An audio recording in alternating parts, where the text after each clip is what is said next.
apresentando, né? O nome já foi dito, né? Marcelo Leão. Eu agora estou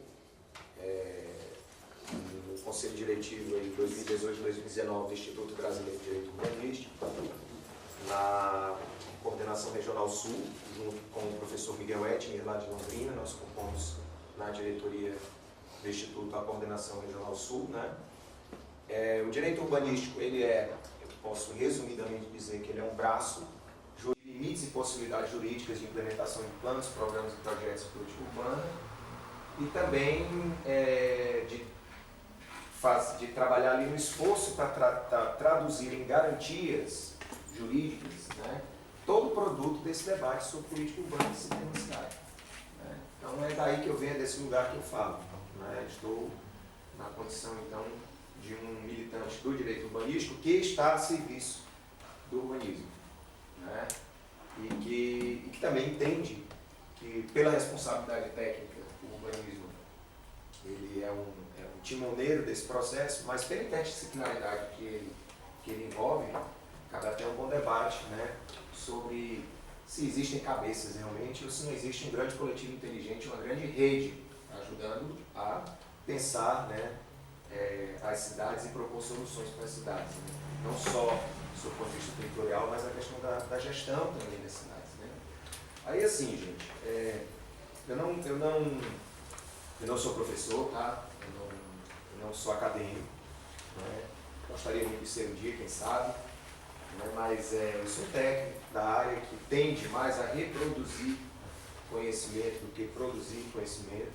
Portanto, boa parte da minha fala não é uma fala pessoal, não é um conteúdo meu, não vai ser um conteúdo acadêmico, como eu já avisei, como também boa parte da minha fala, se não toda ela, está impregnada da produção coletiva de tudo que se fala com o movimento da reforma urbana nesse país.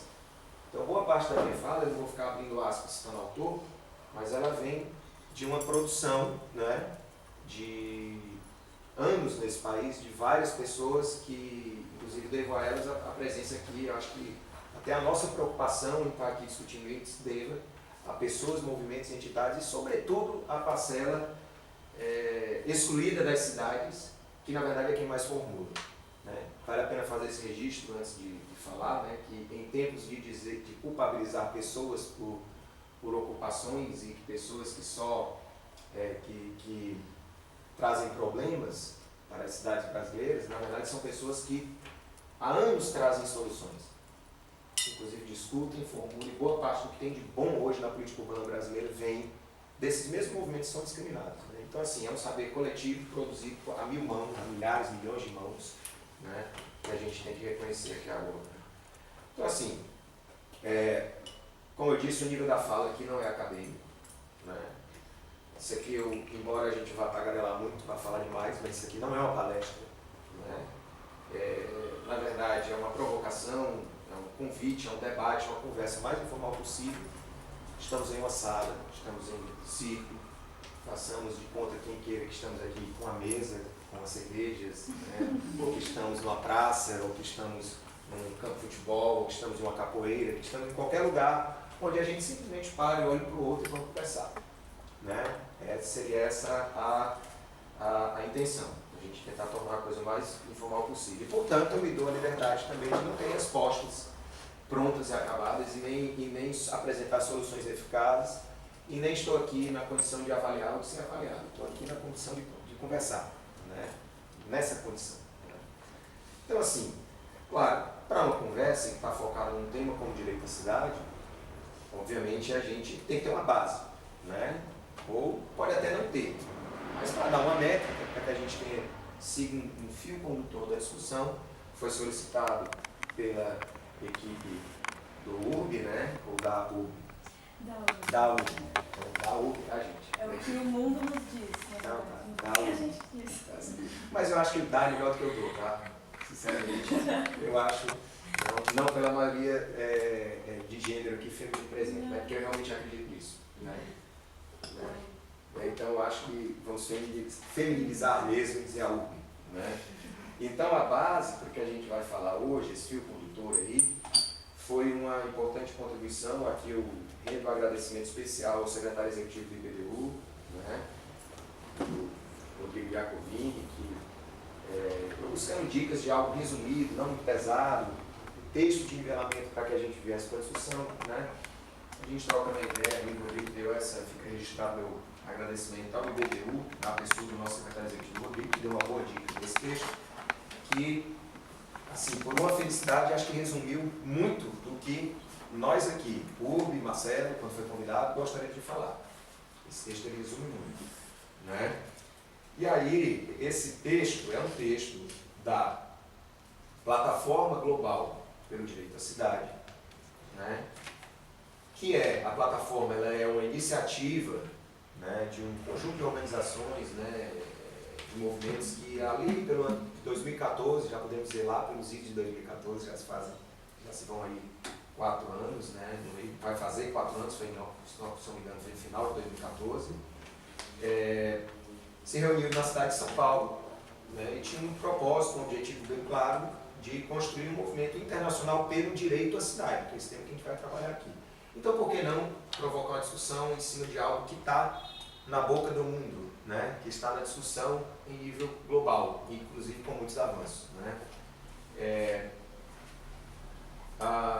Convém também aqui, do lugar que eu falo do Instituto Brasileiro de Direito Urbanístico, também dizer que a gente tem uma atuação na plataforma global, com um protagonismo interessante, uma atuação de um desses acadêmicos, né, de um desses nomes que eu disse que fizeram minha formação, rendo aqui também em homenagem ao professor Nelson Sauri Júnior, que é coordenador de Relações Internacionais do IBDU, que atua, né, é um dos atores do país na plataforma global, né, nessa dimensão mais jurídica, inclusive, né, da discussão do debate sobre direito urbanístico. E essa plataforma se organizou para construir esse movimento internacional para o direito à cidade. Objetivo, onde é que essa plataforma quer chegar? Sempre que usar a palavra objetivo é o termo próprio da palavra mesmo, gente. É aonde eu quero chegar com, né? Contribuir para a adoção de compromissos, políticas públicas, projetos, ações, né?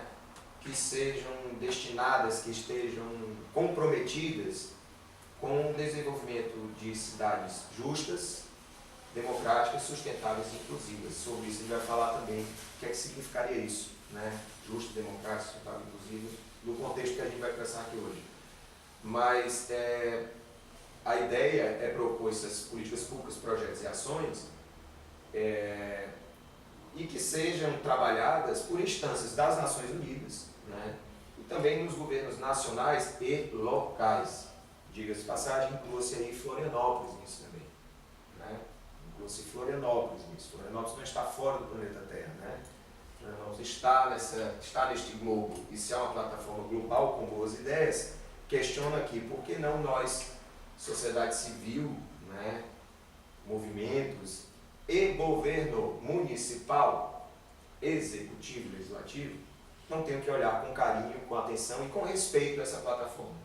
Afinal, ela não vem de um mero debate panfletário, mas vem de muito estudo, muito pensamento e debate democrático, inclusive, né? Para vocês saberem mais sobre a plataforma global do direito à cidade, aí eu sugiro, é só dar uma googada ali, vai no Google, põe plataforma global pelo direito à cidade, é o primeiro link que aparece, tá?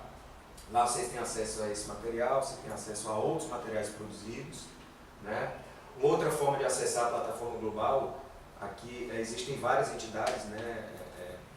Aí uma entidade que eu particularmente sugiro, até por afinidade e por acompanhar e também por me informar muito com base no que ela produz, é o Instituto Polis, lá em São Paulo. Tem uma parte no site do Polis, polis.org.br, se não me engano, mas põe lá Instituto Polis, Políticas Públicas, que você vai ver lá, tem uma parte que explica também. Inclusive essa informação sobre o que é a plataforma e o objetivo dela, eu tirei de um textinho resumido que tem lá no site do Polis, tá? Bom, feito essas informações aí, vamos aqui abordar um pouco sobre, né, ou então, por que o direito à cidade? Por que falar hoje em direito à cidade? Hoje aqui, nesta sala, né? Bom, uma coisa que a gente, que é importante, existem várias formas de abordar, né, essa questão do direito à cidade. Mas eu estava tentando ver uma maneira da gente trabalhar de maneira bem empírica, bem reflexiva, né, sobre o que são as cidades, no final das contas, né? O que é uma cidade? A gente vê no imaginário, vê muito no senso comum, né? Quando a gente fala em cidade, né? Vocês que são da área da arquitetura e do urbanismo já ampliam talvez a visão, mas se a gente chega para alguém, para uma criança ou para uma pessoa que leiga ou uma pessoa que se especialize em outros temas, enfim, se você consultar o senso comum e disser o que é cidade, acho que a imagem da minha cabeça é os palitos, né? O asfalto, os prédios, o carro, né? Então, a cidade como um produto de uma série de obras públicas e privadas em um território, né? Um dado espaço físico. Bom, isso não deixa de ser uma cidade, né?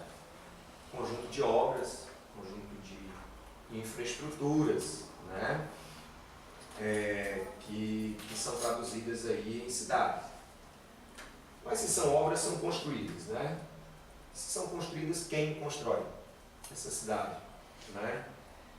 E para não ficar focado só na questão do prédio, do sistema viário, das estruturas, eu vou lançar essa pergunta no sentido geral mesmo, né? Quem constrói a cidade? A pergunta feita, né? Usando essa expressão constrói de uma forma proposital para convidar a gente a refletir sobre isso. É interessante como geralmente nesse debate a gente usa esse termo. Quem constrói as cidades? Veja como a gente já direciona para a questão da construção civil, do imobiliário, né? A gente já direciona para isso. No nosso imaginário, a gente vê os prédios, vê as ruas, vê os carros e na nossa percepção e no nosso discurso, muitas vezes a gente usa esse termo. Talvez seja um indício de como na nossa visão ela está tão impregnada desse viés único e exclusivamente imobiliário. Talvez seja por isso que a gente usa a expressão constrói a cidade. Talvez o termo fosse outro, né? Mas na frente a gente pode até discutir isso. Né? Na frente, quem sabe, ao invés de dizer quem constrói, quem realiza a cidade. Né?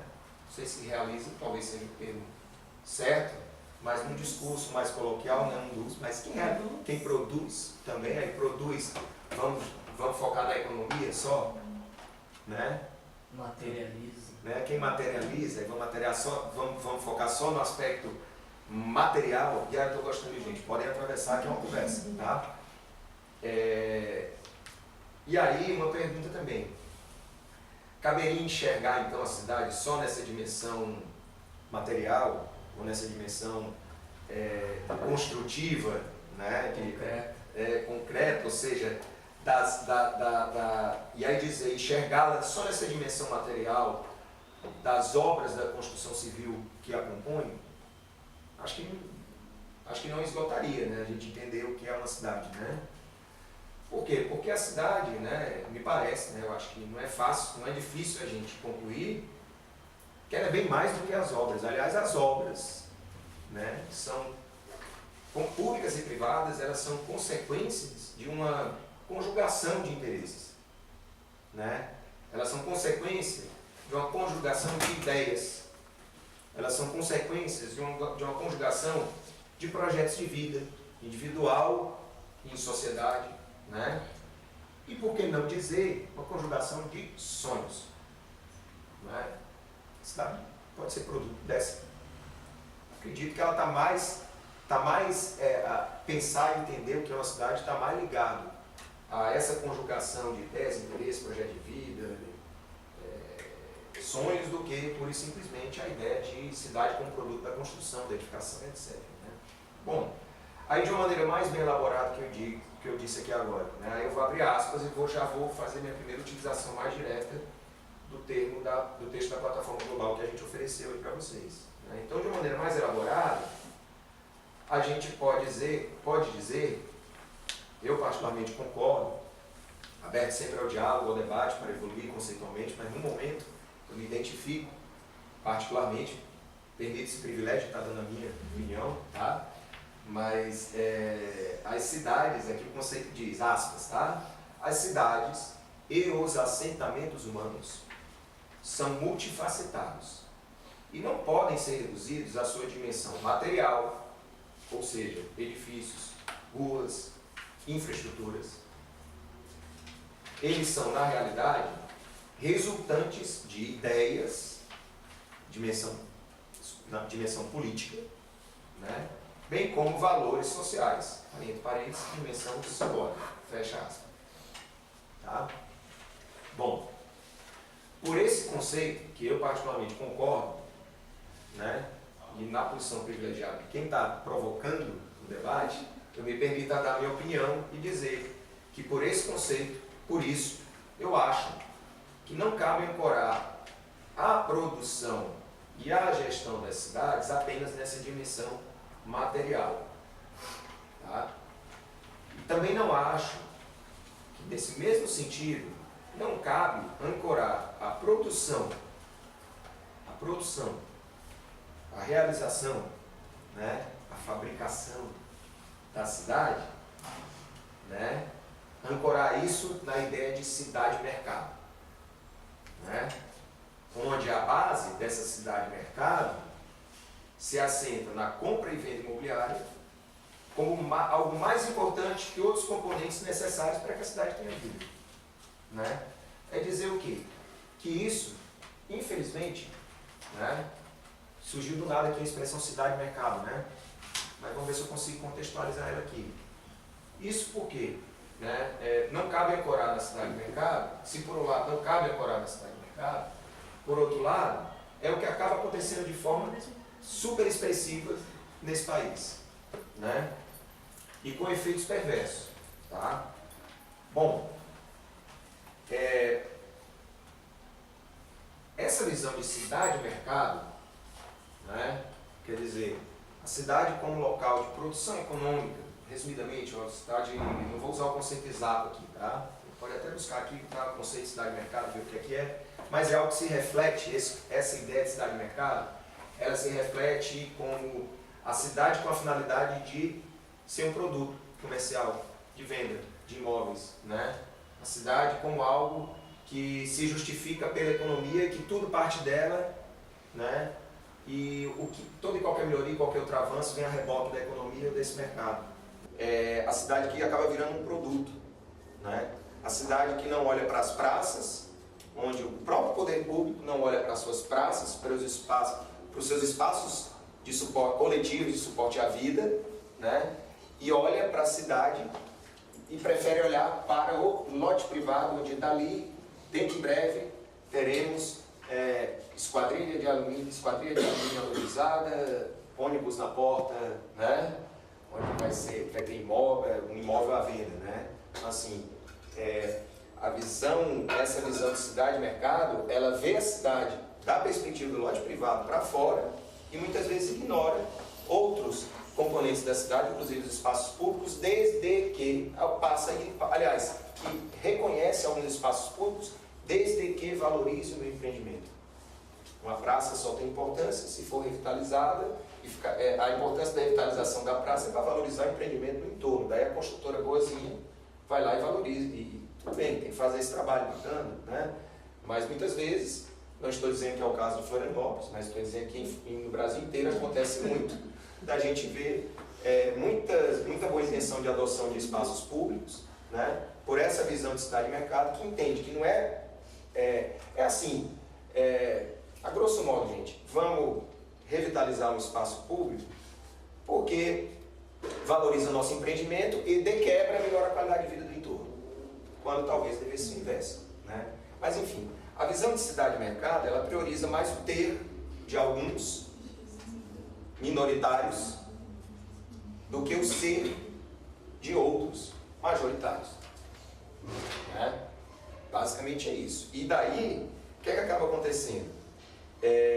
O que acaba acontecendo em nosso país é que muitas vezes, ainda que muitas vezes de uma forma não percebida pela população, né, acaba ocorrendo um tensionamento entre a cidade-mercado e a cidade-direito, que é essa cidade de direito está mais antenada com o conceito de direito à cidade do que com o conceito do que com a ideia de cidade-mercado. Direito à cidade, ele vai ter lá, claro, o seu componente cidade-mercado. Afinal, nós estamos no capitalismo, né? Não sou eu que tenho o poder para mudar com a vara de condão, a gente convive, né? Com isso, é uma componente, quer gostemos ou não, mas ele é uma componente. A cidade de mercado pode ser vista como uma componente, mas não como um fim em si mesmo, como a finalidade principal do tecido urbano, né? E em prejuízo de várias outras componentes, né? Então, assim, a cidade de mercado e a cidade de direito, ela vive em constante tensionamento, tá? Existe um cabo de guerra entre as duas, entre essas duas visões. Talvez existam, talvez não seja nem um cabo de guerra lá e cá, talvez tenha outro tensionamento. Mas fazendo um recorte aqui, eu particularmente consigo, para provocar a discussão aqui, ver esse tensionamento. De um lado, essa visão patrimonialista da cidade de mercado. Em que sentido patrimonialismo? Patrimonialismo como uma ideia de que o privado, o interesse, não é só o dinheiro, é o interesse, se sobrepõe, né, o interesse individual se sobrepõe ao interesse coletivo, mais geral. Né? Então a cidade de mercado carregada de patrimonialismo versus a cidade de direito, que aqui eu me arrisco, com toda a polêmica que o termo pode encerrar, mas a cidade de direito que estaria mais carregada de um viés republicano, que é o tensionamento patrimonialismo versus republicanismo. Enquanto o patrimonialismo põe o interesse de indivíduos e grupos acima do interesse mais geral coletivo, o republicanismo ele entende que a prevalência do interesse público é o que deve comandar, inclusive a política urbana. A cidade de direito ela trabalha mais com referência republicana. A cidade de direito ela trabalha com o direito à propriedade desde que ela tenha uma função social. A cidade de mercado, por mais que no discurso afirme que a propriedade vai ter uma função social e o que o plano diretor disser que é a função social, a gente vai cumprir, mas a cidade de mercado ela tende a privilegiar o interesse patrimonial e dane-se o resto. Não é problema meu, problema público, quem resolve é o poder público. Eu vou focar no mercado e vou defender meus interesses com a ferro e fogo, inclusive a custo da violência, pública ou privada, se quiser. Né? Então existe esse tensionamento entre essas duas visões, patrimonialista e republicana, cidade de mercado e cidade de direito. Agora, me parece que a cidade de mercado tem ganhado esse cabo de guerra, sobretudo nos últimos anos, nesse país. Né? Me parece que a cidade de mercado prepondera. O que é fácil quando se tem dinheiro, quando se tem poder, inclusive instituído dentro das próprias esferas públicas. Né? Quando se consegue eleger representantes que estão a serviço desse interesse mais patrimonialista que republicano, por exemplo. Então, muito do discurso da cidade de mercado vem, gera, eu estava falando em efeitos perversos, né? Aqui no país, né? Essa visão de cidade de mercado gera efeitos perversos. Tinha dito que a gente não percebe esse tensionamento de cidade de mercado e cidade de direito, a gente não percebe, aliás, a gente consegue perceber no dia a dia que a cidade de mercado tem ganho esse cabo de guerra e que, em nome da viabilidade econômica da cidade de mercado e do seu direito de construir, patrimonialista, não republicano, né, acaba que as cidades brasileiras ficam carregadas de quê? De uma lógica que torna a cidade refém da falácia da estabilidade econômica e da geração de emprego e renda para um segmento apenas da economia local, que é o setor imobiliário. Ou quando a gente vai discutir plano diretor, o que é que está em debate? Não. Se baixar o pavimento, veja que não estão discutindo densidade, estão discutindo a altura de pavimento, né? Se baixar o pavimento, vai quebrar o emprego e a renda do setor da construção civil, né? Esse discurso de sempre, né? Vai gerar... E não se questiona se é emprego ou se é subemprego, muitas vezes, né? Não se questiona muitas vezes. E que economia é essa, afinal, nós estamos falando, né? Mas acaba tendo o nosso país, né, a preponderância e o efeito perverso, né, de uma lógica que torna a cidade refém dessa falácia da cidade-mercado, né, de que nada pode ser feito sob pena de quebrar a economia local. Páginas duplas, edições inteiras de jornal falando isso. A economia da cidade está ameaçada, muitas vezes nem sabe se a vocação da cidade é construção civil, mas está lá ameaçada, então. Né? Não estou dizendo aqui que nós temos que satanizar a construção civil, gente. Não estou dizendo aqui também que nós temos que desconsiderar e desprezar a construção civil, afinal ela constrói sim a cidade. Mas há de ter limite para isso. Há de ter limite sob pena de se prejudicar outras dimensões. Né? Então, essa lógica que privilegia a cidade-mercado, ela acaba gerando, ao contrário, né, a gente viu ali nesse documentinho do direito da plataforma global, aqui na página 2, logo aqui vê a história dos pilares do direito da cidade, né, lá no finalzinho. Essa lógica de mercado, ela acaba implodindo esses pilares, ela acaba, no mínimo, comprometendo sobremaneira esses pilares. Porque a lógica da cidade-mercado, ela leva a uma injusta distribuição espacial dessa dimensão material da cidade. Né? E aí eu me lembro, quando eu fiz meu primeiro curso no Polis, acho que esse aí foi lá por 2004, sei lá, eu me lembro o arquiteto, o professor Renato Simbalista, usou um termo que me abriu a mente assim, bem simples, mas que, né, ele mostrou. Acaba gerando partes da cidade que funcionam e partes da cidade que não funcionam. Né? Não funciona o que eu digo em termos de infraestrutura, né? Agora eu estou dizendo, né? Em termos de qualidade de vida, em termos de acesso, né? E por coincidência a parte que funciona é a parte mais, não sei porquê, mas é a área nobre. Né? Mais atrativa para a cidade-mercado, mais vendável para a cidade-mercado, mais lucrativa para a cidade-mercado.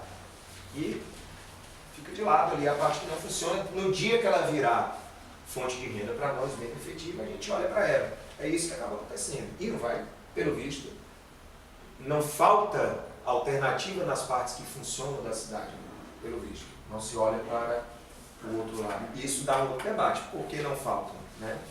Justamente porque é nas partes que funcionam da cidade que é investido e reinvestido recursos, muitas vezes públicos, para estruturar. Né? Por isso que a gente tem que tomar muito cuidado no debate sobre, por exemplo, vamos desapropriar essa área no seu valor de mercado para criar um parque na área nova. Aí você paga milhões por imóvel que está destinado, permita aqui o parênteses, né, que vai ser destinado para algo que vai sair do mercado, portanto, vai perder valor de mercado, portanto, não tem valor de mercado, né, deveria valer menos, portanto, mas não, vamos fazer justiça e vamos desapropriar pelo valor de mercado, ainda que o uso seja público. E aí dane-se a área da cidade que não é nobre, que não funciona, que é desqualificada, que precisa de um parque também. Talvez uma desapropriação a preço justo, né? Talvez uma desapropriação após um zoneamento que põe uma área internacional ali naquela área, que força o preço da terra para baixo, e portanto possibilite que, em vez de dinheiro para um parque, eu tenha para 2, 3, né? Ao invés de fazer isso, não. Vamos fazer justiça pagando um valor que não é atribuído àquela área, que vai virar um parque, que vai para o mercado. Né? Então, assim, boa parte dessa injusta distribuição espacial da dimensão material da cidade está nisso, na forma como a gente está gerindo. Né? Não é só na forma como a gente destina, é no dia a dia também da parte qualificada da cidade. Ninguém, você olha para uma praça, a praça está bonita, cara, a praça está frequentável, está utilizável. De repente uma empresa adota a praça e deixa ela mais bonita. Né? E nós não paramos para pensar que esse investimento tem que ser feito aqui. Deixa essa praça como está aqui na Eugênio, por que é que não vai adotar a praça detonada lá na periferia? Né? E lá tu põe a placa da construtora que, embora não venda lá, aí eu adotei, eu fiz essa caridade para a cidade. Né? Mas não, a gente segue. Né? Veja que a injusta distribuição espacial da dimensão material, ela ocorre e recorre. Né? Também tem outro efeito perverso em nome dessa lógica que torna a cidade refém da falácia da estabilidade econômica, da cidade de mercado e tal. Que é o quê? que é a negação da sua necessária, ultra imprescindível diversidade sociocultural, que é impossível de se extinguir. Nunca, jamais vai existir algo chamado cidade, a não ser que um urbanista aí mais renomado, estudioso, né? Alguém que possa... Eu quero que alguém me mostre qual é a cidade que vive apenas com uma cultura, que sobrevive apenas com uma cultura. Uma cidade endogênica, culturalmente falando. Difícil, né, imaginar. E se a gente consegue ver uma cidade dessa, me diga onde fica, porque eu não vou, porque deve ser um porre uma cidade dessa. Né? Porque em 15 minutos a gente já sabe tudo dela. Né? A não ser que a história lá seja... Né? Mas enfim, uma cidade que se ancore. Não dá para imaginar uma cidade sem diversidade sociocultural. E também não dá para imaginar que essa diversidade vai ser extinta. E, portanto, não dá para dizer que Florianópolis, por exemplo, não tem uma diversidade sociocultural. E a pergunta que eu faço, as políticas públicas em Florianópolis, agora estou falando de Florianópolis, né? Elas estão antenadas, de fato, com essa dimensão sociocultural, ela reconhece todas as dimensões que existem nessa cidade? Provocando, perguntando, tá? Bom, uma outra lógica perversa, existem várias, tá, gente? Eu vou ancorar em 3 porque eu peguei lá dos pilares, tá? Então eu estou transformando os pilares ali, aqui, que são afirmações importantes, né? E estou trabalhando a negação, né, do pilar, a destruição do pilar, o comprometimento, né? Os constantes explosivos ali que estão colados nesses pilares. E um terceiro pilar violado nas cidades brasileiras, né, que seria o ligado mais à questão da gestão, que é o quê? Qual é o efeito perverso? É um modelo autoritário que nós temos na nossa cidade, nas nossas cidades, e com vernizinho, com a falsa democracia, com um vernizinho democrático nos seus espaços instituídos de produção da política urbana. Ou seja, o plano diretor é participativo. Por quê? Porque ele foi lá e assinou a lista de frequência, está lá, prova para o juiz ver que a audiência pública teve gente. Isso é democracia?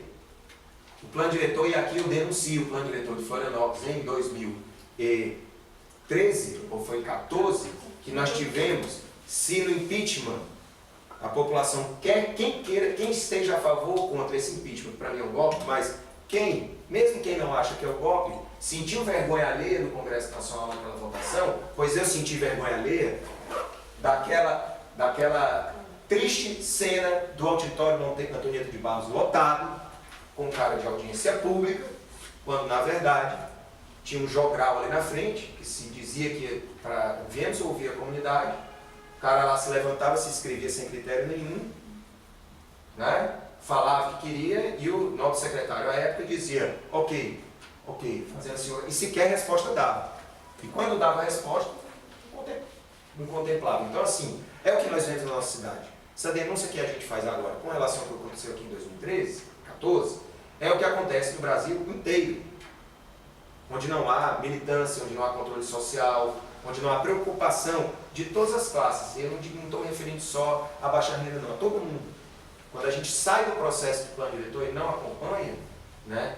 E aí digo, não vamos restringir ao plano diretor, vamos falar também da produção do espaço urbano, vamos falar da construção das cidades, né? Quando a gente não olha para essa realidade cruel, perversa, de que nós temos garantias constitucionalmente asseguradas de gestão democrática da política urbana, e que isso está traduzido em leis locais que passam só um vernizinho nas suas instâncias para dizer que tem democracia participativa. Mas você tem audiência pública onde eu entro mudo e saio confuso, não é nem calado, é confuso. Porque se eu sair escalado, satisfeito, estava valendo, mas eu entro mudo e saio confuso.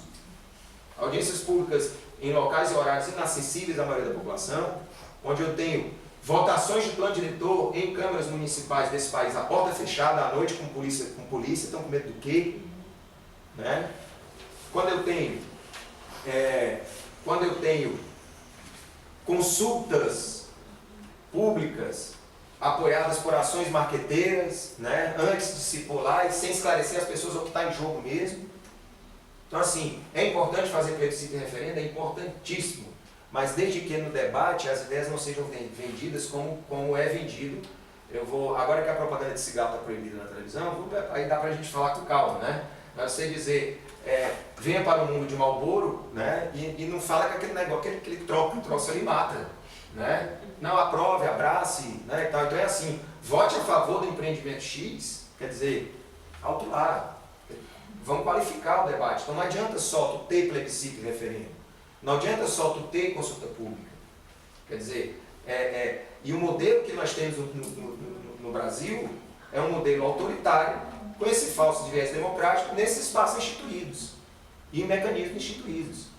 Não se usa audiência pública adequadamente, não se usa processo participativo adequadamente, não se constrói conselho da cidade adequadamente. Não se constrói conselho da cidade adequadamente, e repito pela terceira vez, não se constrói conselho da cidade adequadamente nesse país. Por quê? Porque ele não expressa a pluralidade de atores existentes no município. E a maioria dos conselhos da cidade desse país não tem maioria. Aliás, tem maioria composta por representantes da cidade de mercado. Faz uma pesquisa. Quebrem esse dado agora. Quero ver se a gente quebra esse dado. O poder público institui um conselho que está a serviço da cidade de mercado em sua maioria. Muitas vezes. Não estou dizendo que é o caso de Florianópolis, afinal o conselho nem se reuniu ainda, né? Então, vamos observar. Se reuniram? Não sabia.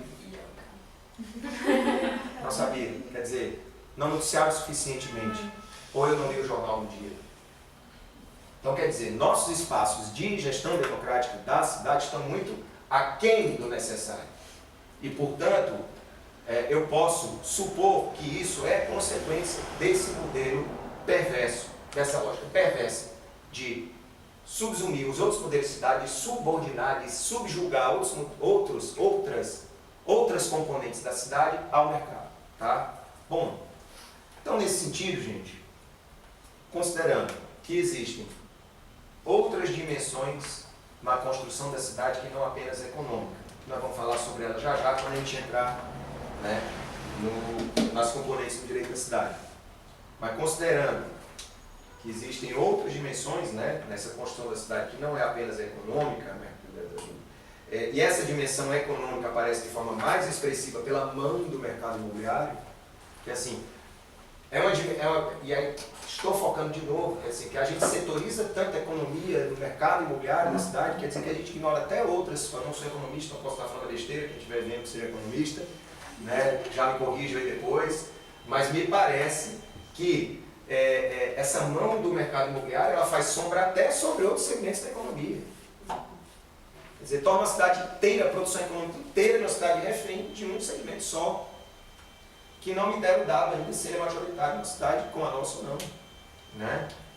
Então, considerando que existem outras dimensões para além dessa da cidade de mercado, e que essas dimensões, agora não mais construtoras, vamos dizer realizadoras, por enquanto, né, da cidade, considerando que essas outras dimensões não podem ser obscurecidas por essa visão mais do ganho, do patrimonialista, né, da cidade de mercado, aí poderia se perguntar, o que é que a gente tem de disponível para pensar, para debater, para discutir, para refletir sobre limites e possibilidades, de reversão desse quadro. Para não usar o termo assim, o que é que a gente pode fazer para mudar isso? Tá bom, então vou ser mais branco. Quais são os limites e as possibilidades da gente debater, quem sabe, né, tentar reverter esse quadro? Bom, no Brasil, alguém pode perguntar se essa visão de cidade-direito traduzida ou apoiada ou como reflexo do direito à cidade, no Brasil existe isso? Bom, existe no plano das garantias legais, jurídicas. Né?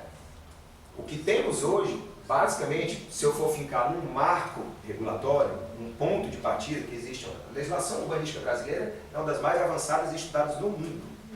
Né? Então, de lei a gente está muito bem, gente. De lei a gente está muito bem, ainda bem, um problema menos. E um problema fundamental.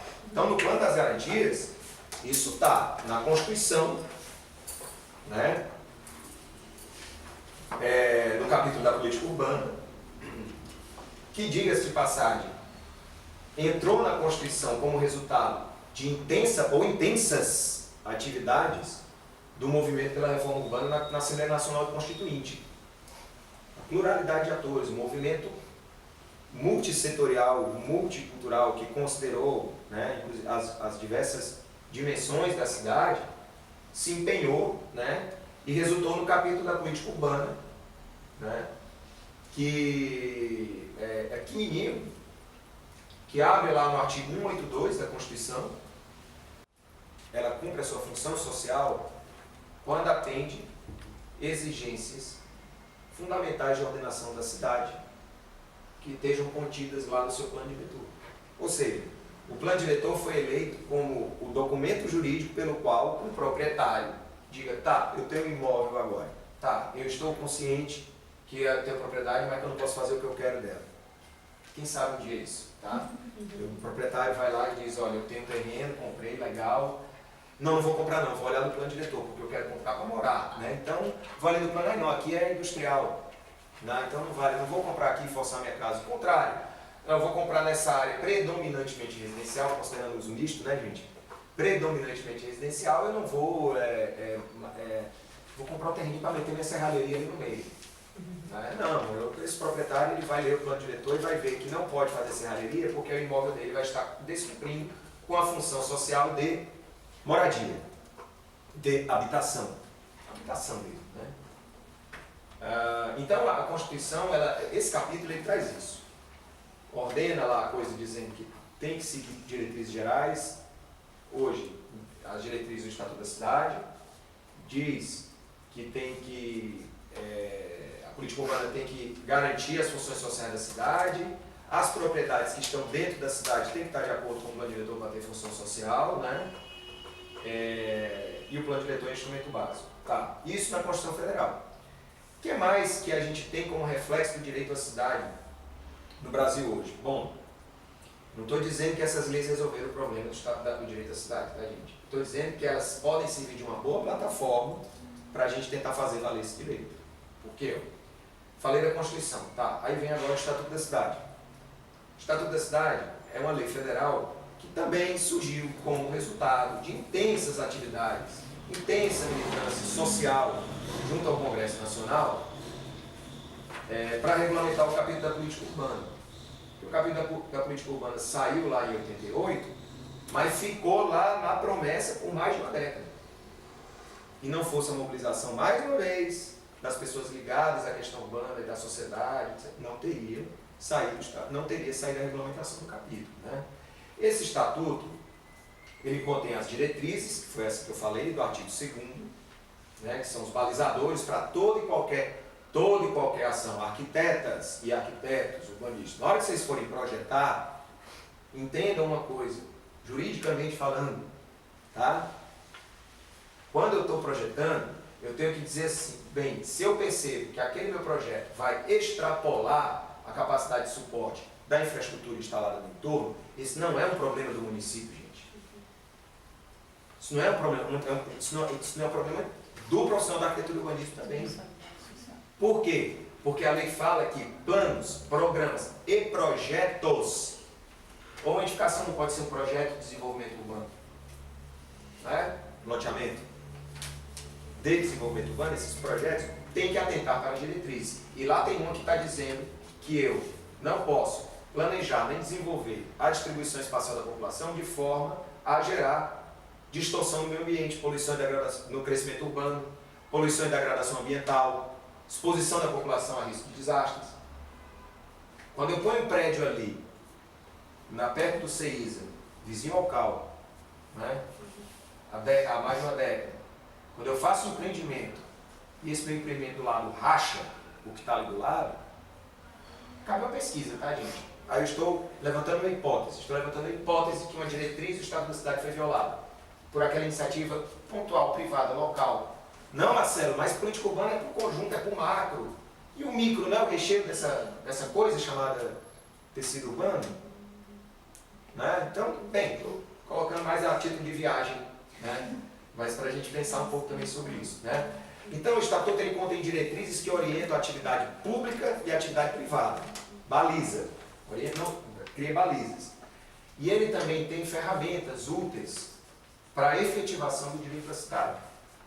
Né? Também lá no curso do Polis, né, esse curso que eu fiz, foi que eu ouvi a primeira vez essa metáfora, que o Estatuto da Cidade é uma caixa de ferramenta. Né?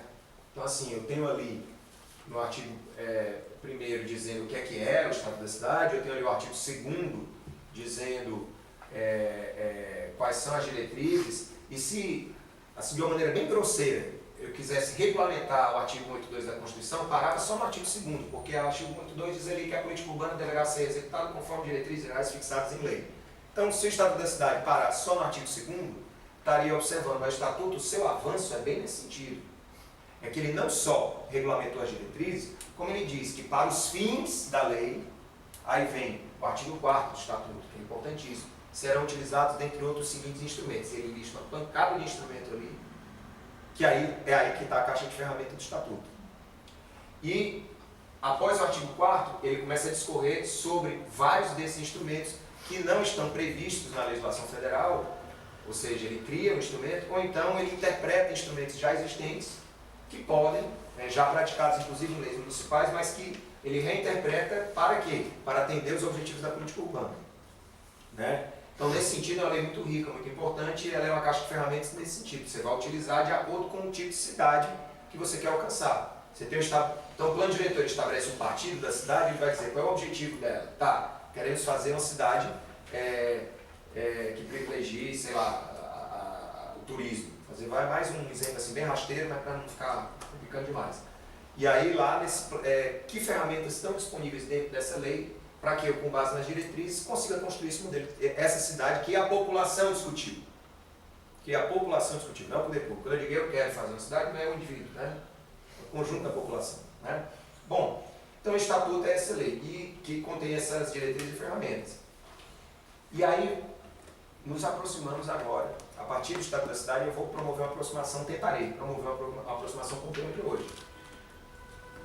Uma linha mestra do Estatuto da Cidade, para além desse seu papel de regulador do uso da propriedade urbana, que é o que a lei fala lá, né, que regula o uso da propriedade urbana, né, e o benefício do bem-estar dos habitantes, etc., né, para além desse papel regulador, que não é suficiente só regular a propriedade, está garantindo o direito da cidade, né, uma linha mestra do Estatuto da Cidade e base que interessa para a conversa de hoje é o quê? É o inciso 1 do artigo 2º do Estatuto da Cidade.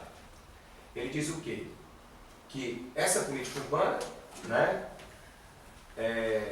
deverá ser executada de forma a, inciso 1, garantir, né, direito às cidades sustentáveis, entendido este direito como direito à terra urbana, à moradia, ao saneamento ambiental, à infraestrutura urbana, ao transporte, aos serviços públicos, ao trabalho e ao lazer para as presentes e futuras gerações. Muita coisa, cara. Tudo isso, nossa, que direitão, né? Que conceitão, muito pouco, tem mais coisa que cabe. Isso foi uma definição, um enquadramento jurídico do que seria uma cidade sustentável, já que o termo sustentabilidade é tão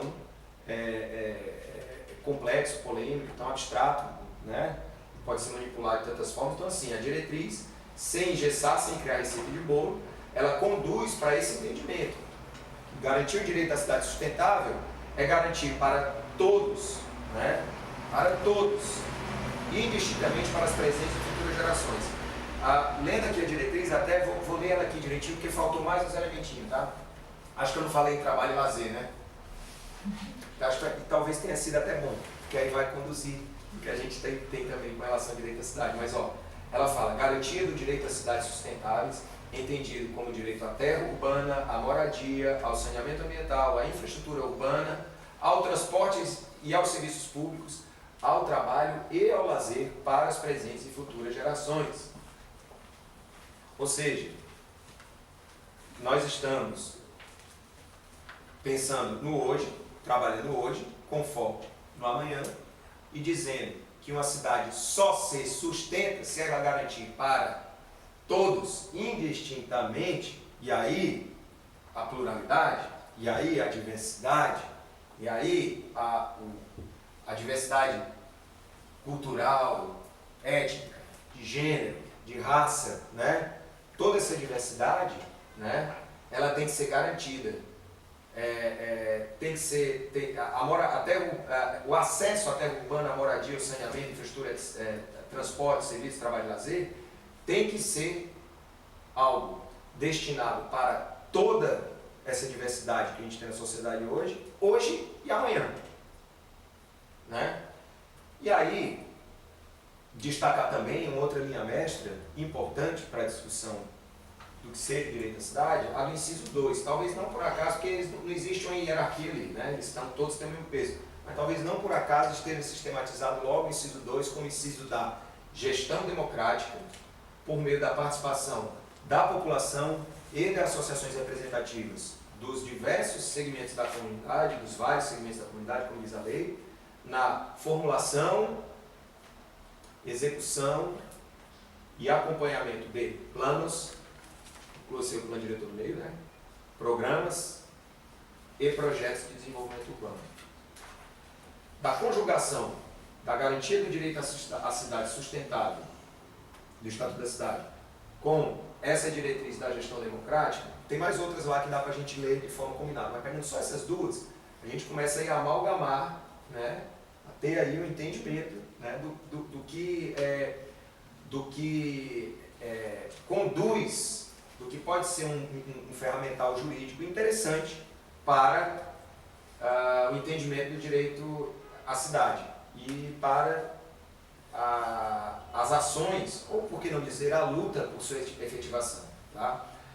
Aí, por isso, assim, fundamental, gente, convido vocês ao conhecimento do Estatuto da Cidade a partir de sua diretriz. Porque todo mundo aqui conhece o Estatuto da Cidade, então vou propor um reconhecimento do Estatuto, lendo, sempre ancorado no artigo 2º, que é para isso que ela existe.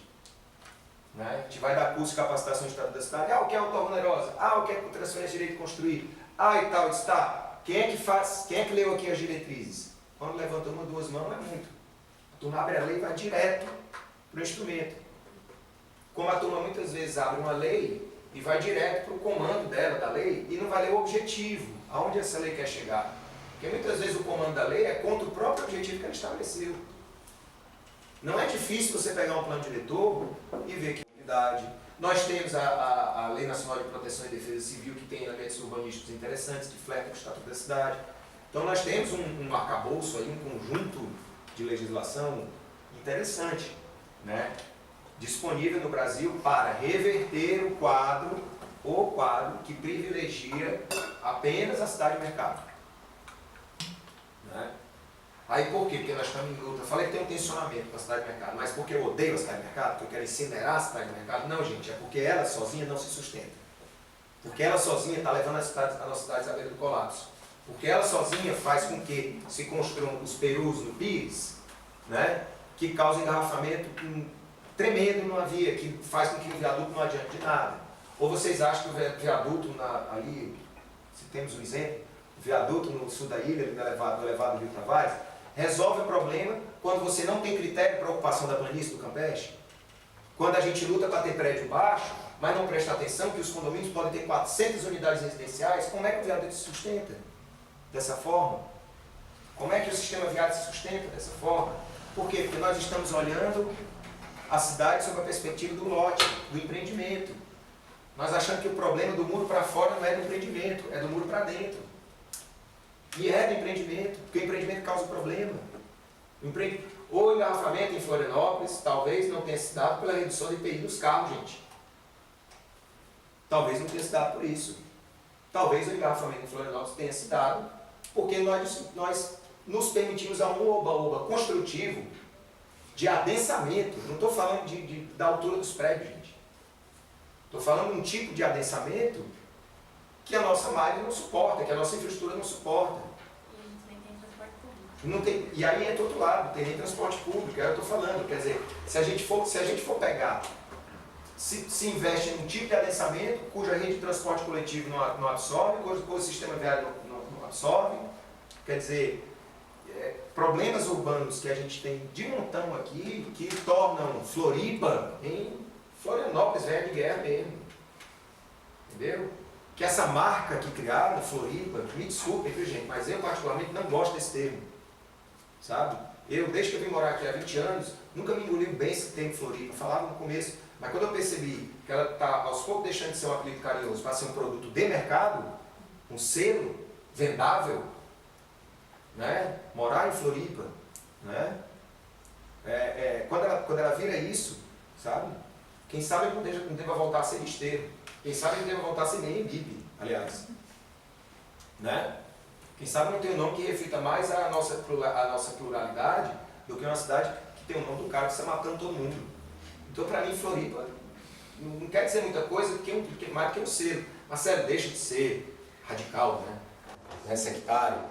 Floripa é um apelido carinhoso. Tá, tudo bem, gente. Quando for apelido carinhoso, eu falo Floripa. Mas eu não consigo ver hoje de outra forma. Porque o que está engarrafando Florianópolis é Floripa.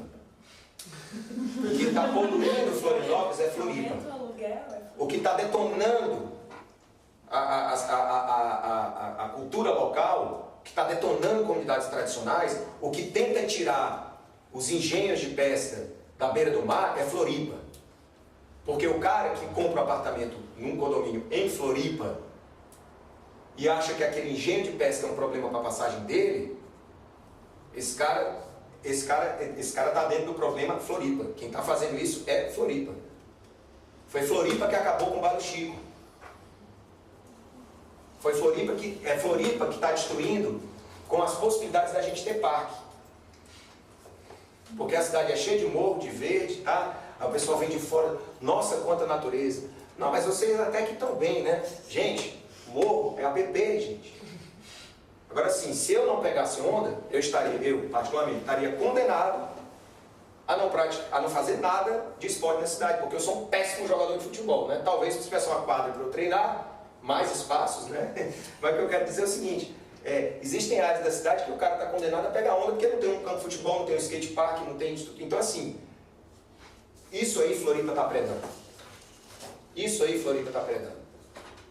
Mas até também tem um monte de eventos, por exemplo, tanto de eventos que tem de corrida e de ciclismo, e a cidade também não tem uma rota bem elaborada e não consiga suportar eventos de grande porte internacionais, vem para Floripa. Exatamente. Vamos dar nome, vamos dar nome. Às vezes até esses eventos, eles próprios se aproveitam dessa condição de Florianópolis, tipo, igual tem uma Floripa Night Run que faz nas dunas do Santinho, que é promovida pelo empreendimento do Santinho, do Costão do Santinho, que basicamente destrói toda a natureza local, porque milhares de pessoas correndo no meio da duna sem pensar na natureza que tem lá, sabe? Por outro lado, tinha num dos últimos eventos de corrida que teve um monte de atleta machucado porque tinha buraco nas pistas da cidade. Olha aí, para vocês. A solução está em expulsar todo mundo, não deixar entrar no empreendimento? Não, disciplinar isso, né, gente? Disciplinar o uso. Disciplinar, organizar, isso daí. Agora, como é que disciplina? É um cara dizendo, não, consulta o empreendedor e ele diz quantos buracos tem que ser tapado. Ou então consulta o engenheiro ambiental e ele diz em que área da duna. Não, gente, existem pactos de vizinhança, né, nisso daí. Existe um debate necessário com quem vive na e quem vive à cidade. Estamos chegando direito à cidade nessas discussões. Né? Então, assim, essa lógica, Floripa versus Florianópolis versus Esteio versus Membipe, né? Essa lógica que transforma a cidade em um selinho, né? De venda, né? Que detona com tudo. Eu, particularmente, eu não vim para cá para morar em Floripa na época. Né? Eu não vim na onda do reflexo que ela ganhou por causa do desempenho de atletas mundialmente aí. Eu não vim porque eu soube que tinha balada lá em determinado lugar que tem uns clubes bacanas. Eu desci aqui, vim direto pelo Rio Tavares, passei, fui direto para a Lagoa.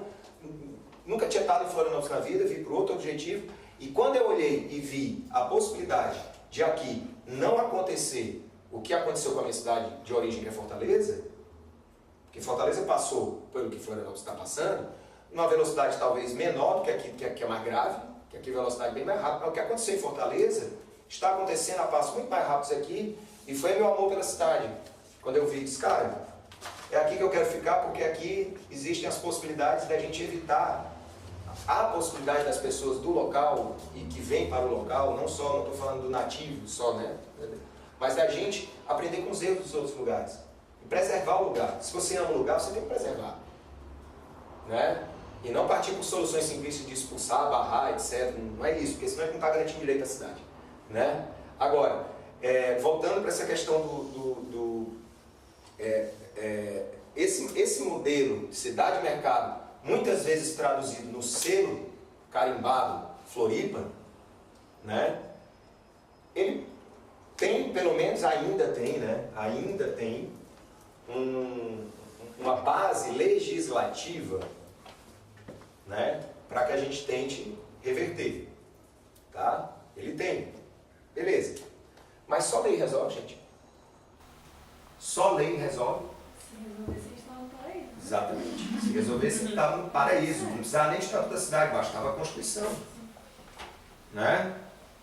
Que a piada, pessoal do direito que estiver assistindo, que estiver aqui, é piada manjada. Né? É aquela velha piada batida já, que se o extraterrestre baixasse no Brasil, essa Constituição não queria ir embora daqui. Mas porque na promessa, tá, mas é que tá, só lei resolve? Não. Só lei, por óbvio que não resolve. Né? Não vou perder meu tempo falando que as cidades não são de papel, né? que o discurso meramente formal não resolve. O próprio direito urbanístico, aparentemente nobre, porque tenta disciplinar os cidades, ele é usado, na maioria das suas vezes, para distorcer o crescimento urbano. Como direito tributário, muitas vezes é usado para lesar o fisco. Como direito ambiental, muitas vezes é usado para lesar o meio ambiente. Então, só lei e direito, gente, não resolve mesmo. O que está acontecendo nesse país politicamente atualmente comprova, só lei não resolve mesmo. Né? E aí, é importante entender que só militar pelo cumprimento da lei não resolve. Exigir os meus direitos, vou exigir os meus direitos, só isso não resolve. Né? Mas é importante a gente reconhecer que há de fato, nós temos que reconhecer que há de fato esse tensionamento entre a visão de cidade e mercado, essa disputa entre cidade e mercado e cidade e direito. É importante reconhecer que em nome da cidade e direito, aí posição particular minha, cada um, né, toma um rumo que bem queira com relação a isso politicamente falando, mas essa fala de política, né? Então, é um reggae? Gostei. Tomara que seja o Geography Sound System, eu gosto disso. Bem, que é importante que, em nome da cidade de direito, se a gente assume a cidade de direito como alvo fundamental, né, nós temos que compreender a necessidade de assimilação, aí sim, do conceito de direito da cidade. Se eu entendo que a cidade de direito deve prevalecer frente à cidade de mercado, necessariamente eu tenho que estar assimilando o conceito de direito à cidade. Que existem vários conceitos. Provavelmente, se a gente der a nossa bugada e for estudar e conceituações e definições de direito da cidade, agora, para o nível de debate que eu estou tentando fazer, certo? A necessidade de a gente trabalhar o básico mesmo, para a compreensão do direito da cidade, aqui a gente oferece essa definição da plataforma global do direito da cidade. Que não é um conceito lá, não é um conceito simplista, gente, pelo contrário, é um conceito maravilhosamente bem redigido, e também pudera. Foi feito a 1000 mãos e com N culturas do planeta. Então não vamos desenhar esse conceito e achar que o conceito de direito à cidade é um conceito de comuna, de petralha. Né? É um conceito discutido globalmente por pessoas bem intencionadas, pessoas comprometidas com a cidade de direito. E, portanto, para a plataforma global do direito da cidade, pelo direito da cidade, esse direito deve ser entendido como o direito de todos os habitantes, óbvio, né? Todos, presentes e futuros, mais ou menos óbvio. E aí, não tão óbvio assim, mas que é importante enfatizar, permanentes e temporários. Quem vive na e quem vive a cidade. Direito a quê? Habitar, usar ocupar, produzir, governar e desfrutar de forma justa, inclusiva, segura e sustentável as cidades, vilas e assentamentos humanos, definidos como bens comuns essenciais para uma vida plena e decente. Pega esse conceito, leiam várias vezes e comecem a refletir, né, sugestão, sobre a pluralidade de valores que esse conceito encerra e o quanto ele reconhece a diversidade sociocultural de uma cidade. O quão abrangente ele é, o quão interessante ele é. Alguém pode chegar e dizer, Marcelo, tem um muito mais avançado. Ótimo, então avancemos. Agora, para quem ainda não parou para pensar em direito à cidade, como eu, né, que, considerando tantos anos que tem de produção científica na área, minha atuação ela tem 1 minuto. 14 anos de direito urbanístico é 1 minuto, não é nada. Eu estou aprendendo o que é isso, né? E diria que, assim, que esse conceito é um bom ponto de partida para a gente compreender o que é direito à cidade, né? Tá, mas basta isso? Bom, não. Eu falei que é importante para isso, para suplantar o tensionamento cidade-mercado, cidade-direito, a gente tem que reconhecer o tensionamento, a gente tem que assumir a cidade de direito, a gente tem que ter um conceito de direito à cidade assimilado em nome da cidade de direito, e na prática, nós temos que agir para defender e fazer valer as garantias existentes hoje. Por mais que não sejam ainda perfeitas e acabadas, né? Difícil você querer perfeição e legislação, né? Mas por mais que elas não estejam acabadas, né? A gente tem que trabalhar para defender e fazer valer essas garantias já existentes no Brasil, esse marco regulatório que a gente falou. Porém, não apenas exigindo o cumprimento da lei, porque a gente disse que pedir o cumprimento da lei não resolve. Mas não apenas exigindo esse cumprimento da lei que assegura o direito à cidade, mas debatendo e promovendo soluções que apontem mais para o como ou para que fazer, como no sentido de para que fazer essa lei e o direito que ela traz serem observados. Então a gente tem que fazer esse debate. A gente tem que ter, assimilei, em outras palavras, assimilei a existência do tensionamento, assimilei a necessidade do direito, da cidade de direito sobrepor a cidade de mercado, né? Tem um conceito, tá, eu vou usar isso para quê? Para que eu vou usar? Bom, para fazer valer as garantias, estou repetindo, tá, gente? Né? Mas para fixar bem, para fazer valer as garantias, né? Não só exigindo o cumprimento da lei, mas discutindo, pensando, né, soluções para que essa lei e o direito que ela traz tem que ser observados. Senão ela cai no vazio. Senão a diretriz do inciso 1 do artigo 2º do Estatuto da Cidade, que fala do direito das cidades sustentáveis, ela cai no vazio se a gente não tiver bem claro para que a gente quer usar ela. Se a gente quiser fazer só interpretação literal. Ah não, então 100% da população tem moradia, não há mais engarrafamento, não há mais meio ambiente comprometido, ninguém corre mais nas dunas, nem ninguém quebra pé nos buracos lá da via da corrida. Tá, beleza. Nós temos tudo na cidade, mas nós continuamos misóginos, nós continuamos machistas, nós continuamos autoritários, nós continuamos arrogantes em não entender o outro, intransigentes, nós continuamos racistas, xenófobos, nós continuamos discutindo quem é daqui e quem não é daqui. Nós não discutimos de que lado você samba, ao invés de discutir quem é daqui e quem não é daqui. E quando nós discutimos de que lado você samba, a gente discrimina quem não samba do nosso lado. Então não adianta só fisicamente dar o direito à terra urbana, à moradia, ao trabalho, ao lazer e tal. Não adianta se os nossos valores, né, enquanto cidadãos, enquanto pessoas da urbe, né, aí não do escritório, mas da urbe mesmo, né, se nós não introjetamos não projetamos não, se nós não pomos nesse debate para que usar o direito à cidade, aí nós estamos só cumprindo a tabela e cumprindo o prazinho do Estatuto da Cidade, que diz que o plano diretor tem que ser revisado só a cada 10 anos. É isso que ele está fazendo.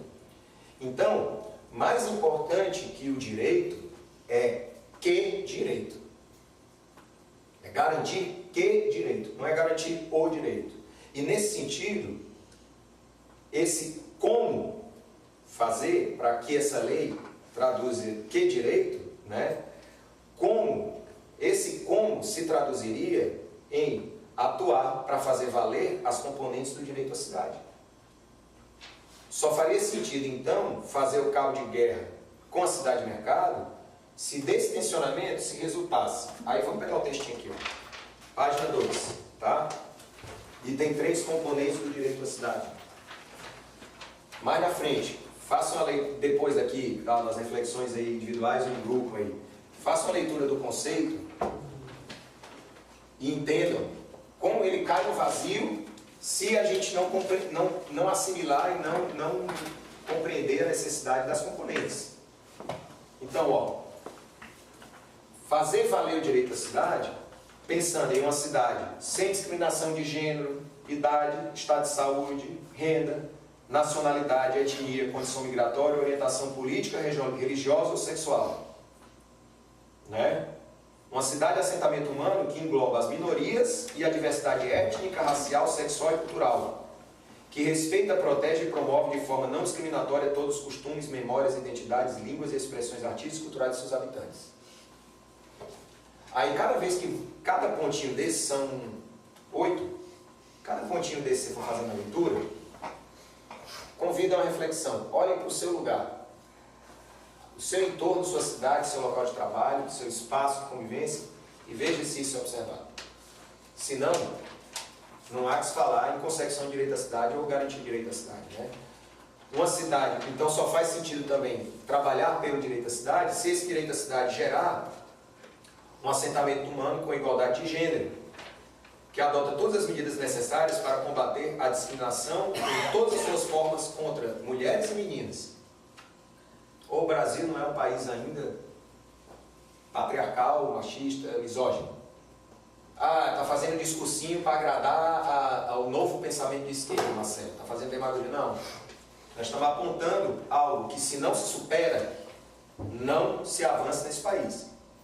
Uma dívida que nós temos com as mulheres e as meninas desse país, e não é só com elas não, é conosco, com todos, homens, mulheres, né?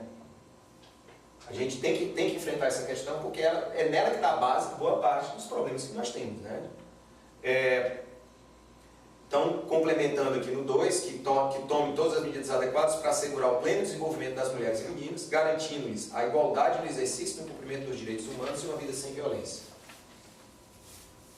Uma cidade com cidadania inclusiva, em que todos os habitantes, gostei muito desse detalhinho, permanente ou temporário. Não pode participar do plano diretor, não pode votar se não tiver título de eleitor em Florianópolis. O que é isso, gente? Primeiro, quem é que vai dar esvaziado mesmo? Porque tem outro erro, né? Outra falha de quem vem de fora para o Floripa. A grande maioria, além de vir para cá, não troca o título de eleitor. Pois, aí não participa da vida política, curte, suga a praia e não dá a mínima contrapartida. Então, se você tem um amigo de fora, como eu, põe em xeque isso. Camarada, por que você não transferiu o seu título? A não ser que ele queira lutar pela cidade de mercado. Deixa ele lá. Aliás, para a próxima eleição até amanhã. Até amanhã para a próxima eleição. Se o cara quiser lutar pela cidade de mercado, deixa a turma da cidade de mercado ser mais calma. Mas vamos lá. Não, brincadeira, gente. Acho que todo mundo tem que transferir o título. É demais. Isso é uma das coisas que mais me chocou. As pessoas não sabem nem quem é o candidato. Né? Então, a cidade que tem cidadania inclusiva, considerando cidadãos de forma igualitária, e um exemplo interessante, mulheres, pessoas que vivem em situação de pobreza ou de risco ambiental, trabalhadores da economia informal, grupos étnicos, religiosos, pessoas LGBT, pessoas com deficiência, crianças, jovens, idosos, migrantes, refugiados, pessoas em situação de rua, vítimas de violência de povos indígenas. Os próximos eu não vou ler tudo, vou ler em resumo, porque até para provocar a leitura, né, e para não tomar muito tempo. Mas é importante, gente, a gente salientar que nessa dimensão, sobretudo uma cidade como Florianópolis, que sofre essa pressão intensa por ocupação, esse debate tem que estar posto.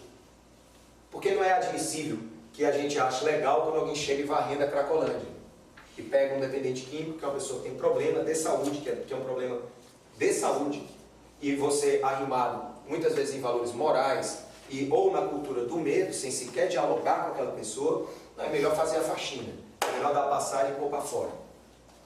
E essas pessoas vivem na cidade. Aliás, essas pessoas sabem mais do centro da cidade do que muita gente nascida e criada aqui, que mal vem do centro, muitas vezes, e que quando vem, não se relaciona, não interage com o centro, né? Então, assim, reconhecer todos que vivem na e a cidade. Uma cidade com maior participação política, na definição, implementação, monitoramento e planejamento orçamentário das políticas urbanas, ordenamento do território, a fim de fortalecer transparência, efetividade e inclusão, né? Bom, a gente falou um pouco sobre isso quando estava denunciando lá o que aconteceu com o plano diretor em 2014, né? Mas eu acho que aqui nesse ponto vale também a gente pegar esse ponto aqui que ele fala que o direito à cidade implica responsabilidades em todas as esferas do governo e nos cidadãos, né?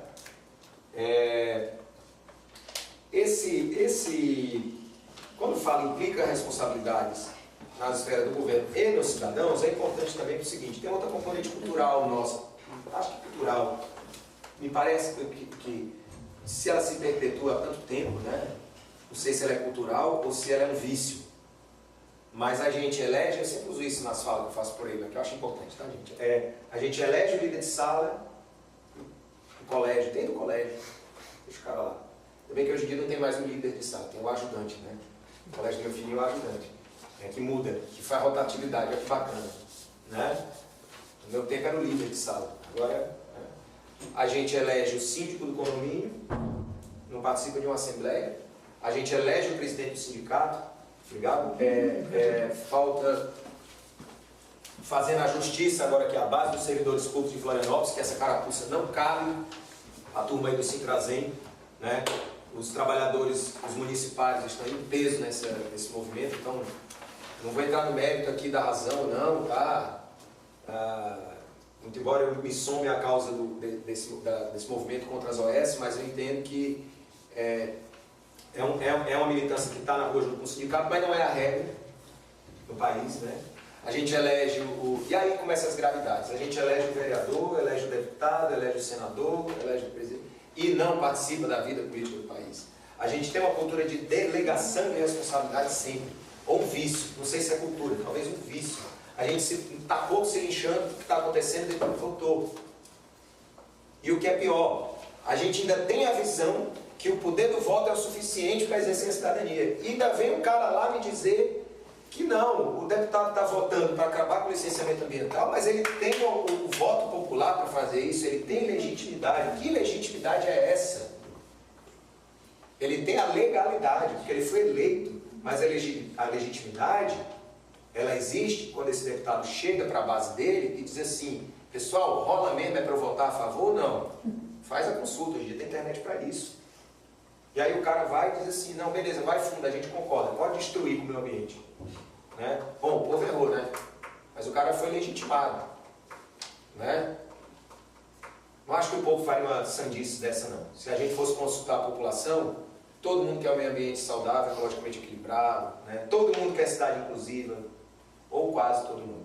Mas posso dizer que a grande maioria quer. A grande maioria quer. Isso aí, vamos fazer uma pesquisa para ver se não quer. Então, nesse sentido, por isso que entra essa questão da responsabilidade nossa na democracia participativa e na democracia direta também. Nós não temos que trabalhar só por democracia participativa, só pelo ter conselhos, porque senão estou tendo representante na participação. A gente tem que trabalhar elementos também que envolvam a consulta e a participação direta, porque as ações não são legítimas.